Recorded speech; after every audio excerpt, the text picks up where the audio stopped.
امام بیہقی نے شعب الایمان میں اس روایت کو نقل فرمایا۔ حضرت ابراہیم رضی اللہ تعالیٰ عنہ سے روایت ہے، آپ نے فرمایا کہ حضرت علی مرتضیٰ رضی اللہ تعالیٰ عنہ نے ارشاد فرمایا، میں نے حضرت رسول کریم صلی اللہ علیہ وسلم کو شعبان کی 15ویں رات قیام فرما دیکھا، اور آپ صلی اللہ علیہ وسلم نے 14 رکعات نماز ادا فرمائی۔ پھر نماز کے بعد آپ صلی اللہ علیہ وسلم تشریف فرما ہوئے اور 14 مرتبہ سورۃ الفاتحہ کی تلاوت فرمائی۔ اس کے بعد 14 مرتبہ سورہ اخلاص، 14 مرتبہ سورہ فلق، 14 مرتبہ سورہ ناس اور 1 مرتبہ آیت الکرسی۔ سورہ توبہ کی آیت نمبر 128 لقد جاءکم رسول من انفسکم سے لے کر ختم تک تلاوت فرمائی۔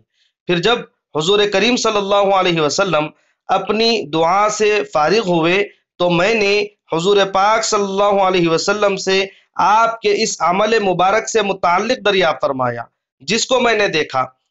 آپ صلی اللہ علیہ وسلم نے ارشاد فرمایا، جو کوئی شخص اس طرح عمل کرے گا جس طرح تم نے مجھ کو کرتے دیکھا، 14 رکعت نماز ادا کرنا، پھر نماز کے بعد 14 مرتبہ سورہ فاتحہ پڑھنا، 14 مرتبہ سورہ اخلاص، 14 مرتبہ سورہ فلق، 14 مرتبہ سورہ ناس اور 1 مرتبہ آیت الکرسی، اور سورہ توبہ کی آیت نمبر 128 لقد جاءکم رسول من انفسکم سے لے کر ختم تک تلاوت کرنا۔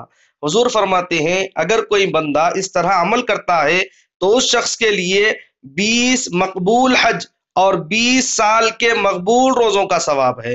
اگر وہ اس دن یعنی 15ویں تاریخ کو روزہ رکھے گا اور تو اس کے لیے 2 سال، ایک گزشتہ اور ایک آئندہ سال کے روزوں کا ثواب لکھا جاتا ہے۔